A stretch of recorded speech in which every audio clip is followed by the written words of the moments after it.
చెబుతుంది, ఎదిగిన కొద్దీ ఒదగమని అర్థమందులో ఉంది. అపజయాలు కలిగిన చోటే గెలుపు పిలుపు వినిపిస్తుంది, ఆకులన్నీ రాలిన చోటే కొత్త చిగురు కనిపిస్తుంది.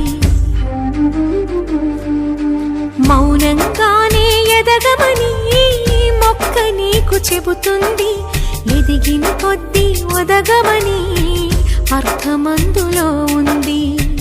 అపజయాలు కలిగిన చోటే గెలుపు పిలుపు వినిపిస్తుంది, ఆకులన్నీ రాలిన చోటే కొత్త చిగురు కనిపిస్తుంది.